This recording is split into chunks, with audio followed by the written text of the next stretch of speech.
Hello guys, welcome back to my YouTube channel. So, for today's video, magbibigay po tayo ng reaction video regarding sa Jumcar. And sana guys, magustuhan ninyo at ito lang masasabi ko, ah, sa tingin nyo po ba ay talagang wala pang relasyon na malalim ang Jumcar? So, mag-comment po kayo sa video ito at babasahin ko po sa inyong isa-isa. So, maraming po salamat at sa mga hindi pa nakasubscribe sa akin channel, please subscribe my channel and click the bell para updated po kayo sa mga videos na aking in-upload. Maraming salamat!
Tsaka ngayon guys, tinan nyo, nagpaplano na silang mag-travel. Ayan. Panoorin nyo ito. Okay na?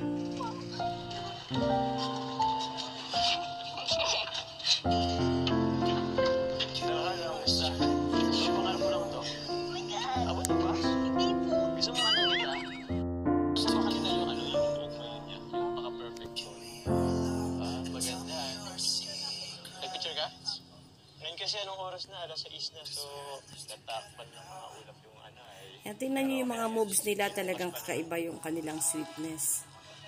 Tingnan nyo. Oo. Ingat ka dyan. Sayang po, hindi buo. Kaya nga eh, sayang no? Hindi mo nakita yung buong paka-perfect shape ng konya, no? Di bale. Bukas, may isang araw pa naman tayo. Sana magpakita yung mayon. Di ba nga, alam ko kasi na pangarap mo makapunta dito sa Albay, tapos makita mo yung mayon. So, yun, dito ka na. Kaso, yun nga lang. Kalungkot. Kasi buka. Bukas yan yung pagkakas. So, malungkot ka pa ba? Huwag ka na malungkot. Tingnan yung harutan nila dito. Bukas pa naman. Uy. Ayos ka lang. Oo. Pero at least, napunta ka na dito sa Legazpi. Okay yan, at least kalahati na muna. Para may bukas, may element of surprise. Diba? Kunting ka na lang, kunting oras na lang yan. Papakita rin ko sa'yo. Kasi alam mo ba, sabi kasi nila, ang mayon daw, papakita ng iyong buo sa mga taong may magandang panaliban. So, yun yung parang ano nila. Parang hindi nag-agree si Carla dito Kaya, for sure, Nagpapakita lang daw ang mayon sa may mabubuting kalooban. Ito yung kalooban. grabe ka naman. Maganda kaya. May marami rin kasi natingin. So, baka So, ayan nga guys, napanood ninyo na nagpaplano si anak Jomar na mag-travel sa Hong Kong. Kung papayag daw si Carla na sumama sa kanya. At sabi pa ni Jomar na sigurado papayagan tayo ng mga magulang mo. Parang gano'n, nakakasigurado na siya. So guys, ano kaya ang mangyayari, no? Ano kaya, matutuloy kaya sila nagpagpunta sa Hong Kong na silang dalawa lang? So guys, abangan natin yan. Sigurado, lalo na ngayon na may passport na si Carla, so sigurado na mangyayari yung pagka-travel ng dalawa. Pero kung papayagan si Carla ng magulang niya, syempre. So, maraming salamat sa mga nanood ng aking video. Hanggang sa muli!